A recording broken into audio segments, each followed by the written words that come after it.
No, ez a hármas kapcsolati kirakásnak a második része. Én ittam közben vizet, hogy a szám ne száradjon ki, és akkor folytatnánk. Az előző részben megnéztük, hogy az együtt élő kapcsolatban lévők és a nem életvitelszerűen együtt élők, azok hogyan van az ő jelenlegi kapcsolatuk, mit gondolnak egymásról a társak, és ugye ő a középső személy, és hogy egyáltalán hogyan vannak ők most jelenleg gondolati szinten, meg ugye a hétköznapjainkban, és megnézzük most, hogy mit tudhatunk meg az érzéseikről, hogyan éreznek ők egymás iránt, erre vagyunk kíváncsiak, és először azt nézzük meg, hogy akik együtt élnek életvitelszerűen, ők milyen érzelmekkel vannak egymás iránt, hogyan éreznek, kettőt kérnék szépen, és először a társ hogyan érez a középső személy iránt, és a középső személy a társ iránt.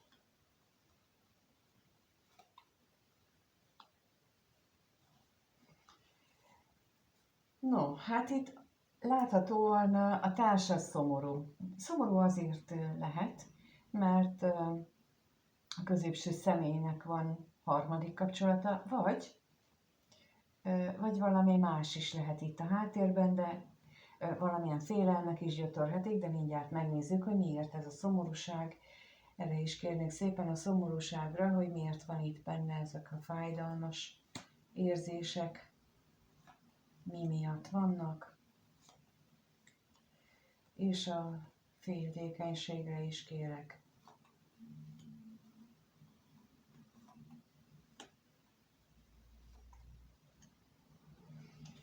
A szomorúság azért van, mert hogy olyan jól indult minden régen, olyan jól kezdődöttek a dolgok, ő úgy élte meg akkor, hogy milyen szerencsés is, hogy ez a kapcsolat létrejött, és az egész egy káoszba fulladt, egy rémálommá változott. Anyagiak is egyáltalán nem úgy alakulnak, ahogyan azt ő szerette volna, nem úgy volt, ahogy azt tervezte. Lehetséges, hogy így közben rádöbbent, hogy ő sokkal többet látott bele ebbe a kapcsolatba, mint amit valójában rejtett, vagy pedig láttam már olyat,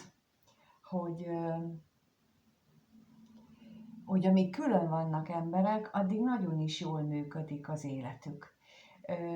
Jól megy a munkahely, jól megy ez az, és akkor utána összekerülnek, és elkezdenek egymásnak megpróbálni megfelelni.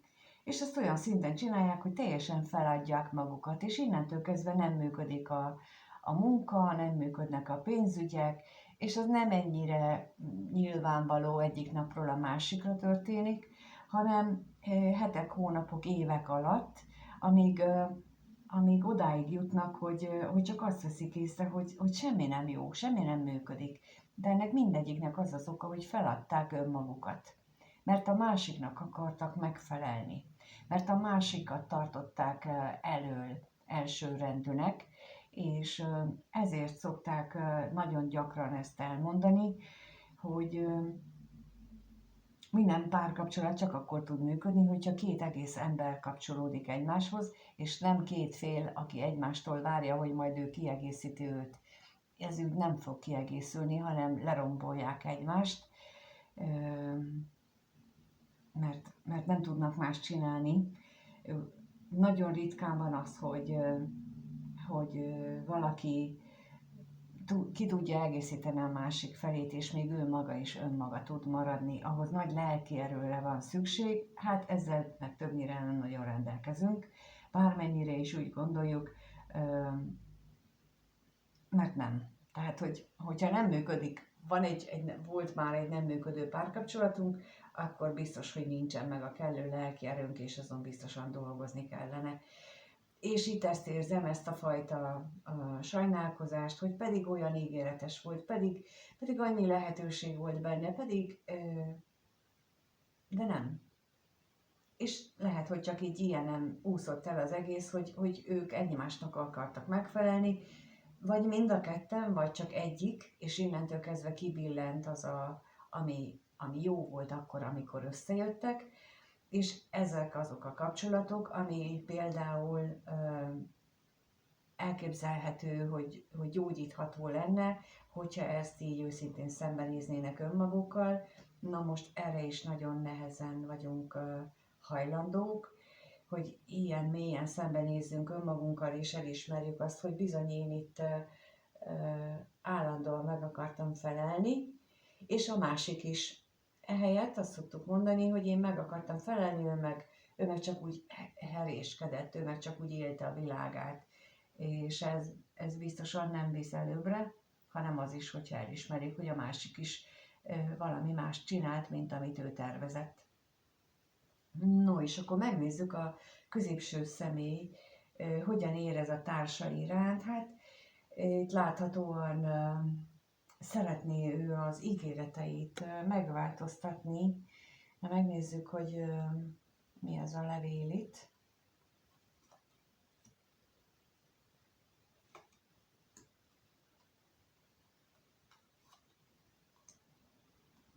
És az a halálra is kérnék szépen.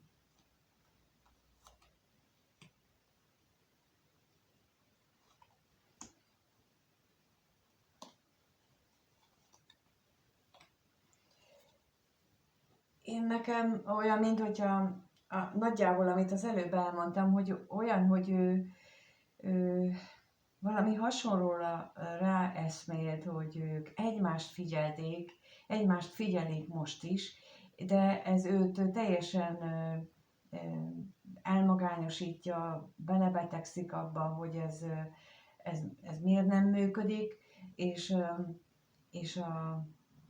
ő is arra jutott, hogy az anyagi nehézségeik, amik vannak, annak a társa az akadálya.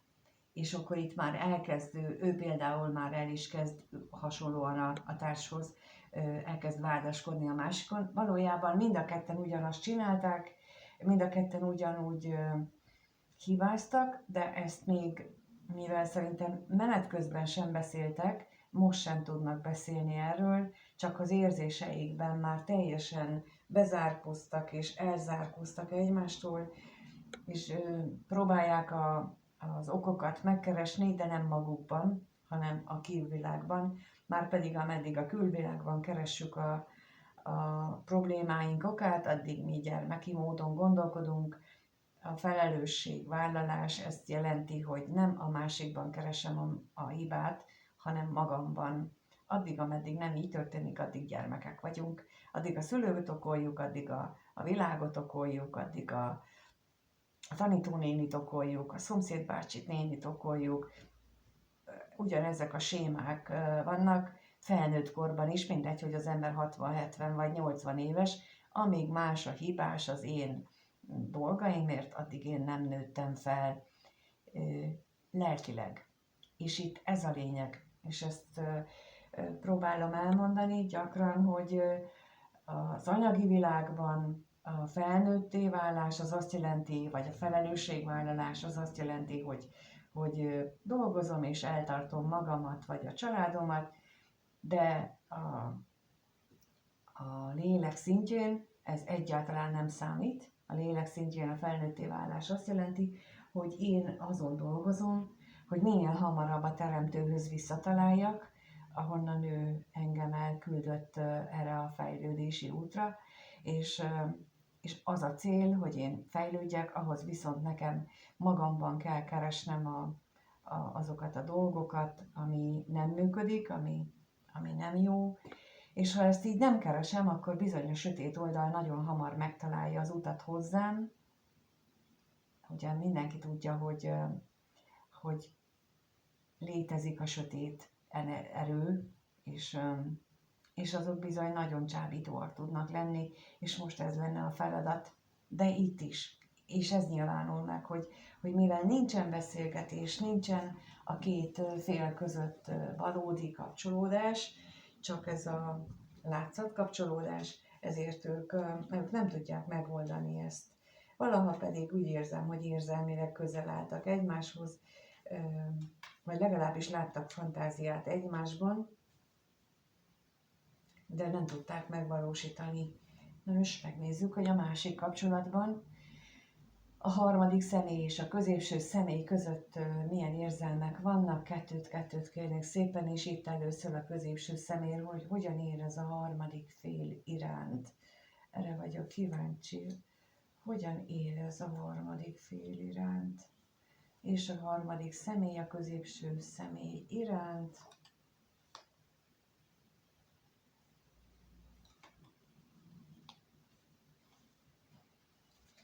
Hát a középső személy szétagyalja magát, mondjuk így.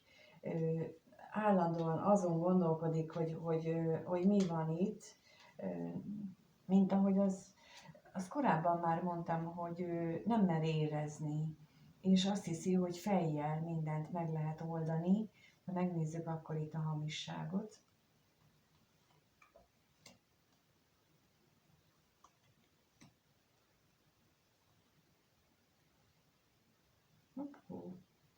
És a gondolatra is.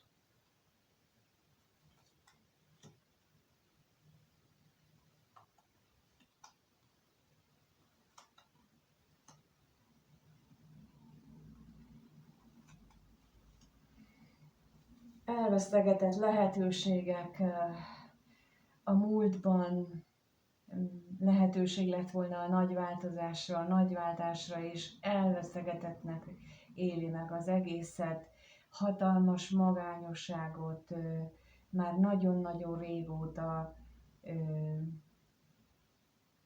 és olyan, tehát így a harmadik személyre úgy érez iránta, mintha ő lett volna neki az a lehetőség, amit ő elvesztegetett, és nem vette észre, vagy hagyott elmenni, inkább így is mondanám, hogy ő hagyta elmenni ezt az alkalmat, amit a harmadik személy jelent a számára, mert agyal, mert gondolkodik, és nem érez, mert ugye attól fél.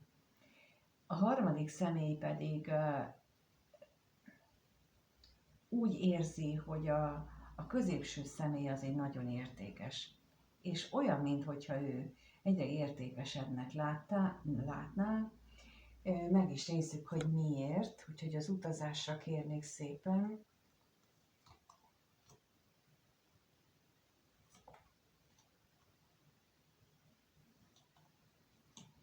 És a pénze is.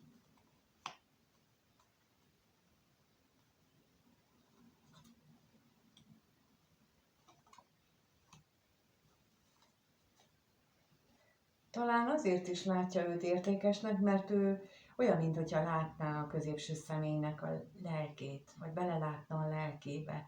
Ugyanazt is látja, hogy bizonytalan. Azt is látja, hogy időnként ilyen érzelmi kirohanásai vannak, vagy úgy, hogy érzelmi megnyilvánulása, inkább így mondom, aztán visszahúzódik, de mégis amikor ez megtörténik, akkor úgy érzékeli, hogy ez egy nagyon értékes személy az ő számára. És itt akkor figyelmébe ajánlom a harmadik személynek azt, amit az előbb elmondtam az együtt élő társra vonatkozóan, hogy ő is annak látta, amikor összekerültek. Ott is nagy valószínűséggel megvolt a potenciál abban a kapcsolatban, csak mihez kezdtek vele. És itt ez lesz a lényeg, ezért azt a részt javaslom újra meghallgatni, mert itt azt érzem, hogy itt is a harmadik személy látja a középső személyben a potenciált, de nem tudja, egyenlőre egyik sem tudja ezt kiaknázni. A középső személy nem biztos, hogy változik, pillanatnyilag nem látom, hogy a változásnak azok a lehetőségét. A harmadik fél viszont változtathat, és amit mondtam, hogy két félember nem fog egy egészet alkotni, itt neki kell egy egészé válnia, és akkor ő majd úgy tud viszonyulni a középső személyhez, mint egy egész ember, és akkor van valódi potenciál, addig nincs. Ehhez viszont meg kell tanulni elengedni, ehhez viszont nagyon-nagyon sok mindent meg kell tanulni, és mint mondtam, ez az életünk, a létezésünk, az emberi életünk célja, hogy megtanuljunk ilyen dolgokat. Na, megnézzük, hogy akkor hogyan alakulnak a kapcsolatok a következő 1-2 hétben. Tehát az együtt élők, az életvitelszerűen együtt élők kapcsolata hogyan alakul a következő 1-2 hétben, lássuk, mit tudhatunk meg az ő kapcsolódásukról, hogyan alakul ez a kapcsolat, hogyan alakul az ő kapcsolatuk.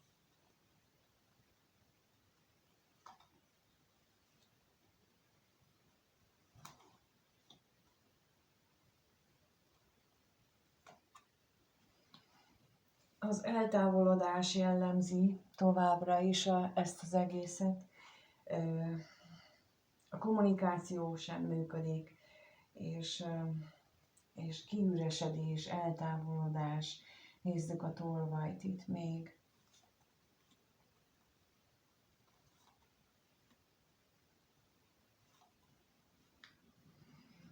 Hát ahogy kezdtünk, tehát hogy itt nem egy nyílt kommunikáció van, nem egy őszinte dolog, és ez bizony akár azt is jelentheti, hogy az anyagiak miatti, vagy az anyagiak terén elszenvedett veszteségek is hozzásegítenek az eltávolodáshoz, és akkor megint visszautalok, amit mondtam, hogy bizony, ha nincs meg az összhang, akkor ez minden téren megnyilvánul.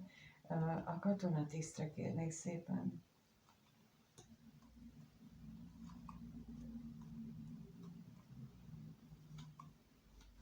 Lehetséges, hogy itt a valamelyik őknek a munkahelyjel is problémák vannak, illetve hogy onnan nem jön az a bevétel, ami korábban volt, és ez lelkileg terheli meg a kapcsolatot. De csak ismételném önmagam, amit eddig elmondtam, hogy bizony ez így nyilvánul meg, ha már 2 embernek nincs egymással dolga. Ott ez úgy nyilvánul meg, hogy semmi nem működik. Nincsen jövedelem, nincs bevétel, betegségek jönnek, szétesnek a dolgok, nincsen beszélgetés, és akkor még nem is fokoznám tovább ezt. Szóval ez itt ebben a kapcsolódásban úgy látom, hogy nem nagyon várható valami hatalmas áttörés, de megnézzük akkor a másikat, hogy abban a kapcsolatban mi várható, ahol nem élnek együtt, a következő 1-2 hétben hogyan alakul az a kapcsolat, mire lehet ott számítani.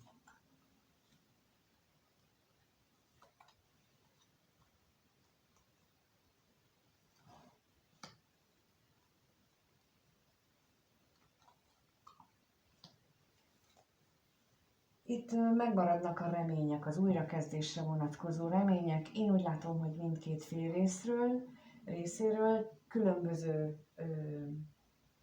különböző fajták azonban ezek a remények. Az egyik őjük az eléggé párkapcsolatban, elkötelezett kapcsolatban gondolkodik, míg a másik az pedig inkább csak a kapcsolat előnyeinek a megélésében. Megnézzük, hogy mit jelent itt ez a szerencsétlenség.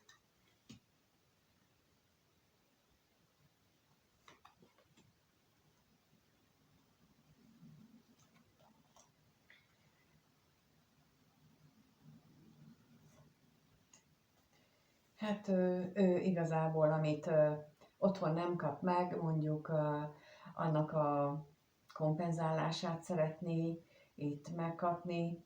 Itt azt tudom mondani, hogy itt a 3-as kapcsolódás az, amit egyenlőre úgy látom, hogy fent szeretne tartani, és akkor még itt a gyermekre kérnék szépen, hogy milyen újdonság lesz itt.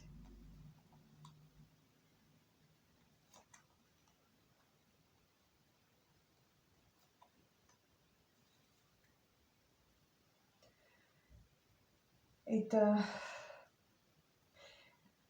amelyik fél ugye a kapcsolatban reménykedik, az annál azért ott van a bizonytalanság, hogy hogyan alakulnának az anyagiak, hogyan lehetne ezt így kiegyensúlyozni, akár az anyagi különbségeket, akár azt, hogy hogyan lesz a jövőben ennek a kapcsolatnak az anyagi bázisa, vagy az anyagi dolgai, de ahogy elmondtam már korábban, ha nekik együtt van dolguk, akkor azt adják hozzá a föntiek, és ez egy nagyon jó mutató, hogy én legalábbis az egész életemben azt tapasztaltam, hogy addig, ameddig valaki két embernek együtt volt dolga, addig mindig jött a támogatás, és abban a pillanatban, amikor már nem, akkor elkezdődtek a problémák, és ott az anyagiakban is megnyilvánult. Nem az az első vészjelzés, de egy idő után abban is megnyilvánul. Úgyhogy itt azt javaslom ismét, hogy aki nagy valószínűséggel nézi itt ezt a videót, az a harmadik személy, de ha a középső személy nézi, akkor vagy az együttélő társ, akkor mindannyiuknak azt javaslom, amit mondtam, hogy korábban, hogy azokat gondoljátok végig, hogy hogyan tudtok ti az életetekben ilyen felelősséggel, ilyen felnőtt gondolkodással változtatni a helyzeten, hogyha azt a kapcsolatot, amelyikre vágytok, azt meg szeretnétek élni. Köszönöm, hogy itt vagytok és megnézitek a videót, köszönöm a lájkot és a feliratkozásokat, ha még nem vagytok feliratkozva, a kommenteket is, és remélhetőleg ismét tartalmazott valami olyat számotokra ez, amiből tudtok építkezni.